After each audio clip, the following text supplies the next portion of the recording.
कल मेरी नजर में ये पूरा मामला आया था जब मैंने देखा कि फिल्म का ऐसा पोस्टर रिलीज हुआ है। दरअसल मैं नीरज पांडे जी की और मनोज बाजपेयी जी की बहुत प्रशंसक हूं। मुझे लगता कौन नहीं होगा।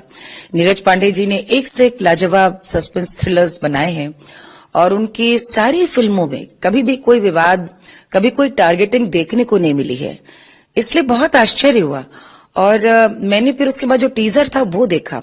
टीजर में दरअसल जो भाषा का प्रयोग किया गया है वो देखकर मुझे तो लगा ही नहीं कि ये वही हमारे नीरज पांडे जी हैं और ऐसा लग रहा था जैसे किसी दबाव में इस तरह की कोई चीज करने को कोई बाध्य हुआ हो। और मैंने इसीलिए आज ट्वीट लिखा कि क्या ये नेटफ्लिक्स के कारण है, स्ट्रीमिंग प्लेटफॉर्म का कोई दबाव है जो आपको इस प्रकार का एक मैं कहूंगी प्रोपेगेंडा वाला टाइटल शीर्षक चुनना पड़ा। यदि कोई व्यक्ति जो सेवा में है और भ्रष्टाचारी है, घूसखोर है, आप बिल्कुल फिल्म बनाइए और ये सिनेमा का काम भी है। कोई गलत कर रहा है तो उसको आप सामने लाइए। फिल्म का शीर्षक घूसखोर हो सकता था।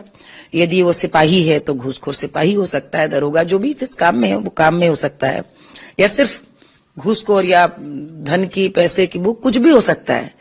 लेकिन जिस तरह से पंडित नाम साथ में जोड़ा गया, दुख भी हुआ, तकलीफ के संग दुख हुआ, क्योंकि बहुत समय से, ये कोई पहली बार नहीं है, इस तरह का बॉलीवुड में और नेटफ्लिक्स मल्टी जितनी भी मैं कहूंगी इस समय ओटीटी प्लेटफॉर्म्स हैं, उनमें इस प्रकार का एक इरादतन एक एजेंडा सा दिखता है जहां पे जैसे समाज को तोड़ने की कोशिश की जा रही हो। और मैं इसलिए एक बात कह सकती हूं क्योंकि मैं संगीत से हूं, मैं कलाकार हूं और उस जिम्मेदारी को समझती हूं कि मैं जो गा रही हूं, जो अभी बोल रही हूं, उसका एक आशय है और उसका फर्क पड़ेगा देखने वालों पे, सुनने वाले पे। जब मैं लोकगीत गाती हूं तो हम तो ऐसे गीतों को गाते हैं जहां पर ये कल्पना की जाती है कि समाज के सारे अंग एक साथ जोड़ करके आए, तब जाकर उत्सव होता है, तब जाकर कोई यज्ञ संपन्न होता है। हम ऐसे विवाह गीत गाते हैं जहां पे कौशल्या बैठी हैं और कहती हैं दशरथ से कि देखो दशरथ, राम का मैं विवाह नहीं कर पा रही हूं क्योंकि पंडित अभी तक नहीं आया। पंडित आए, पोथा विचारे, मंत्रों का उच्चारण करे, तब तो विवाह हो। बढ़ई नहीं आया, नए नए आम के लकड़ी को चीरे, मंडप सजाए, तब तो विवाह हो। माली की प्रतीक्षा है कि नए नए फूल को चुन करके लाया, सेहरा सजाए, तब तो मेरे राम का विवाह हो। अब इनमें जाति देखने वालों के भीतर जो दोष है, हम लोग का काम एक करना है देश को। हम अलग अलग भाषा के, अलग अलग खान पान और पहनावे वाले राष्ट्र हैं, लेकिन हमारा मूल आधार एक है। हम एक भारत श्रेष्ठ भारत इसीलिए कहते हैं। वहां पर इस समय जब इतना एंटरटेनमेंट है, अब कोई एक फिल्म 4 साल में नहीं बनती, अब रोज एक फिल्म, एक सीरीज, एक कुछ ना कुछ रोज आप आ रहा है और अब आपको टिकट खरीद करके हॉल पे भी नहीं जाना, आपके फोन पे जो भी आप देखना चाहें। तो बहुत उस समय तो जिम्मेदारी और बढ़ जाती है कि आप क्या दिखा रहे हैं और क्यों दिखा रहे हैं। और मुझे इसलिए लगा कि आज के समय में ऐसा है, लगता है कहीं कोई शरारत तो नहीं, क्योंकि बहुत समय से मंदिरों में शोषण, मंदिरों में पाखंड, राम राम जपना पराया माल अपना, इस तरह के गाने बनना। या एक गाना आया था रोटी कपड़ा और मकान में, पंडित जी मेरे मरने के बाद इतना सा कष्ट उठा लेना, गंगा जल की जगह मुंह पे मदिरा पिला देना। अब ये मृत्यु पे गंगा जल देना, ये एक हमारा बहुत आध्यात्मिक और पवित्र है, लेकिन कैसे गाना बन गया, लोग गा गए और उस पे हिट हो गया गाना।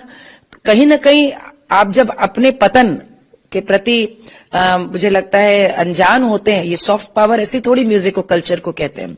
सॉफ्ट पावर यही है कि आपको पता भी न चले और कला के माध्यम से आपके दिमाग को, आपकी सोच को कलुषित कर दिया जाए। अब ये पल पल नोटिफिकेशन आता है, यानी somebody is controlling your mind। अब आप यदि ऐसे फिल्म बनाएंगे तो क्या किसी के भी मन में आएगा। मैंने तो कोई गीत, कोई भी ऐसा शास्त्रीय कोई वो नहीं देखी जहां पर कोई किसी जाति विशेष को लेकर के कोई लांछित कर रहा हो। तो इससे इरादों पे शक होता है और इसलिए मैंने सीधे उनसे कहा कि आपकी प्रशंसिका हूं, लेकिन क्या ये स्वस्थ समाज को आप कोई कहानी सुना रहे हैं। एक फिल्म आई थी, एक कहानी थी प्रेमचंद जी की, नमक का दरोगा, आप सबने पढ़ी होगी। उसमें भी यही थी कि नमक का टैक्स वसूलता है और कैसे घर की जरूरतें उसको कहीं ना कहीं उस पर दबाव आता वो लेने को। लेकिन क्या स्टोरी थी, नमक का दरोगा, नमक के अपने बिंब हैं, लेकिन उसके लिए आपको बहुत समझदार होना पड़ेगा कि कैसे शीर्षक, आज क्या हमारे पास शीर्षक खत्म हो गए या कहानी खत्म हो गई। आप यदि कोई एक नैतिक रूप से पतित व्यक्ति पर कहानी दिखाना चाहते हैं उसका नाम ले लीजिए, लेकिन ये तो ऐसे हैं कि नाम भी राम, श्याम, सीता, लक्ष्मी ऐसे देते हैं। बहुत पहले शुरू में जब लोग कहते थे तो लोगों को लगता था कि ये तो एजेंडा है, लेकिन अब हाथ कंगन कुआरसी क्या सब कुछ सामने है और लग रहा है कि जो राष्ट्र अपने आप को बहुत ताकतवर समझते थे या दुनिया जिन्हें ताकतवर समझती थी, उनका नैतिक पतन कहां पर है वो पूरी दुनिया को दिख रहा है। ऐसे में भारत ऊपर न जाए, ये उसके विघटन के तरीके हैं। इसलिए मैंने नेटफ्लिक्स से पूछा कि कहीं ऐसा तो नहीं कि आपने उनके दबाव में ये कार्य किया है, क्योंकि ऐसा कभी उन्होंने पहले तो किया नहीं। और मुझे क्या लगता, मुझे हर जरूर जागरूक आदमी को सवाल उठाने चाहिए।